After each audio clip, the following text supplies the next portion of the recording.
Merci, Monsieur le Président.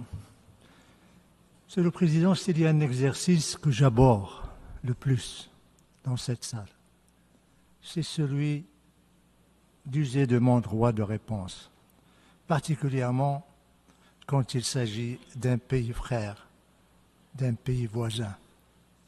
Mais comme on ne peut pas changer de voisin, on ne peut pas non plus rester sans réponse à des affirmations et à des contre-vérités. C'est pourquoi j'ai demandé ce droit de réponse pour corriger 3 contre-vérités et faire un commentaire. Son Excellence, le ministre des Affaires étrangères de l'Algérie, a déclaré ce matin que le Sahara doit être décolonisé. Je dois dire que l'Algérie doit se réveiller de son sommeil, de l'ère de la guerre froide, pour se rendre compte que le Sahara marocain est indépendant dans le cadre de son intégration à la mère patrie, le Royaume du Maroc, depuis un demi-siècle. L'Algérie a peut-être oublié, au fin d'oublier, que dans cette même salle, il y a eu une résolution qui a été adoptée en présence de l'Algérie. Et c'est la résolution 345B. Il y a également presque un demi-siècle qui prend acte de la fin de la colonisation espagnole et du retour du Sahara à la mère patrie. C'est l'accord de Madrid.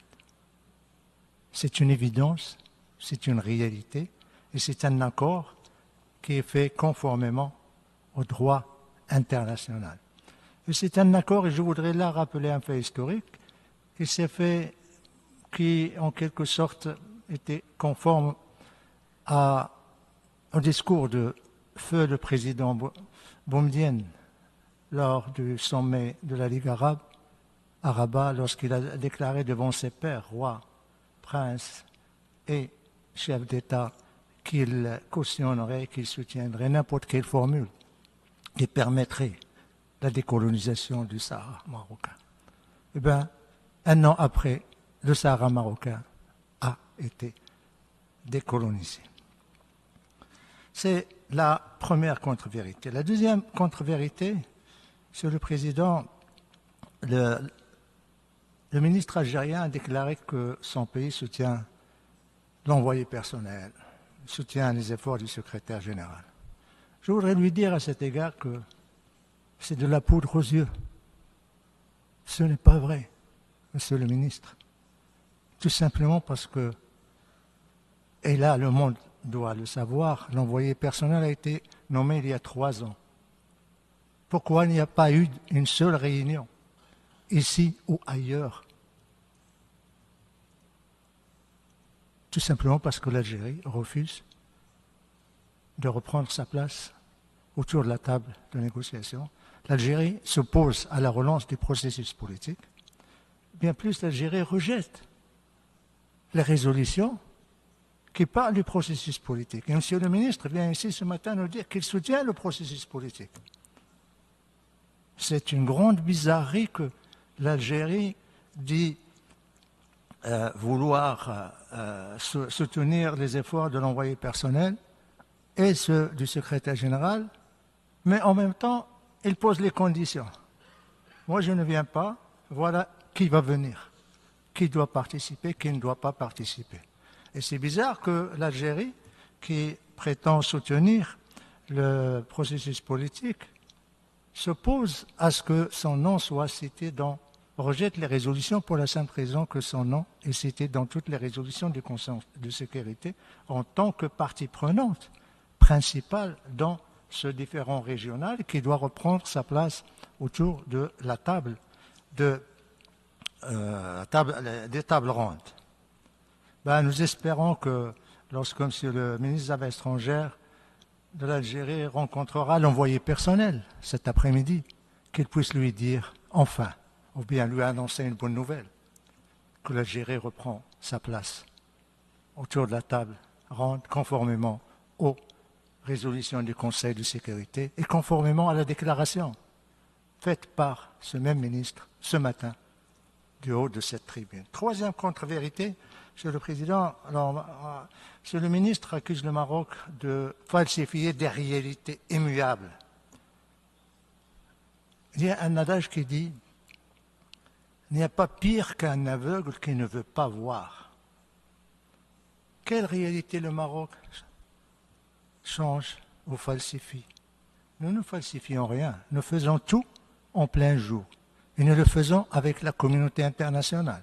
Nous le faisons ici, dans cette salle. Nous le faisons avec les pays amis. Et je voudrais dire à la délégation algérienne et à son Excellence, le ministre des Affaires étrangères, qu'il y a d'autres vérités que l'Algérie refuse de reconnaître, refuse de voir. C'est que 109 pays de la communauté internationale qui l'interpellent soutiennent l'initiative d'autonomie marocaine, dont 19 sont membres de l'Union européenne, et non des moindres. La France, l'Espagne, l'Allemagne, Danemark,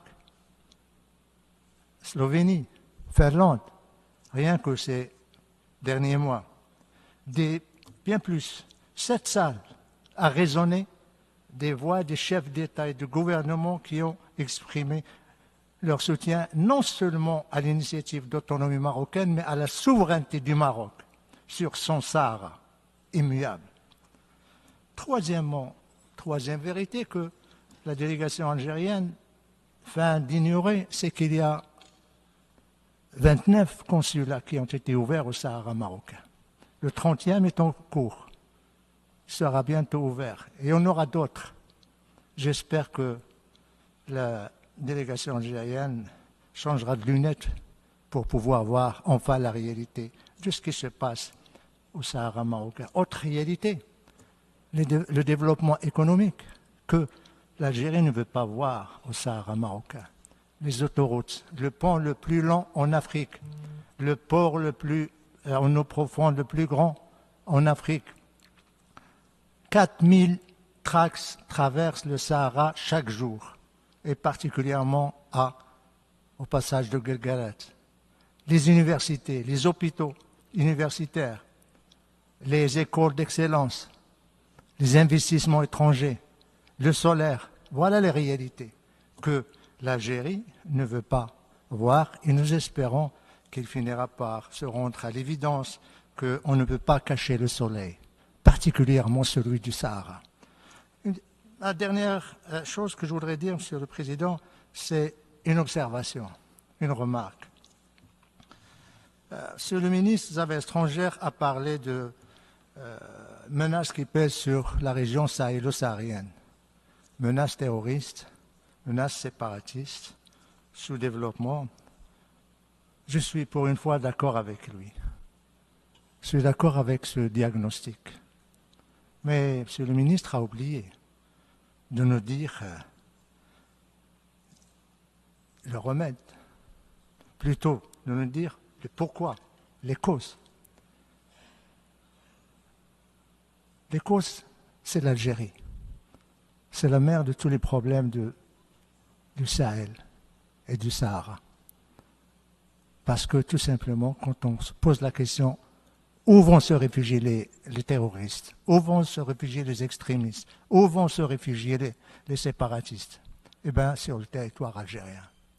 C'est vrai, Monsieur le ministre, il y a une menace terroriste dans la région sahélo-saharienne. Il y a une menace séparatiste, il y a une menace extrémiste, mais c'est à cause de votre pays. Les frontières de l'Algérie sont polluées de terroristes, séparatistes et d'extrémistes. Autre chose, Monsieur le ministre, ne nous a pas parlé du remède, n'a pas parlé des causes que je viens d'expliquer, n'a pas parlé des remèdes. Le remède, c'est simple. Cessez votre ingérence dans les affaires intérieures des pays de la région. Cessez de respecter la volonté des pays de la région et vos voisins. Respectez le choix politique de ces pays.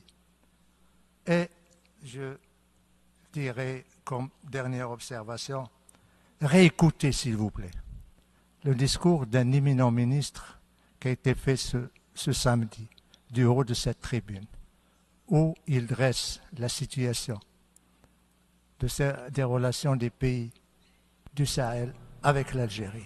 Il y a pleinement de leçons. Je m'arrête ici, Monsieur le Président. Merci.